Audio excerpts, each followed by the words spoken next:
have you been? Oh, catching up with Mom. That's your mother?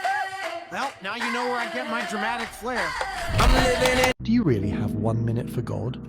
Good. Jesus says, "Sometimes I allow you to face temptation because I need you to know that my strength is made perfect in your weakness. Don't be ashamed of your struggles. You have me, and I understand every battle you're fighting. Trust me, I am not disappointed in you.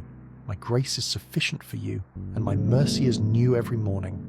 Stay focused on me and know that I have already given you victory. Have courage, even when you feel like you keep failing.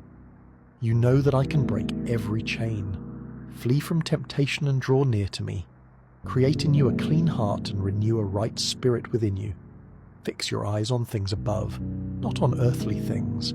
This is my desire for you in Christ Jesus. I am your deliverer and your strength, your shield against the enemy.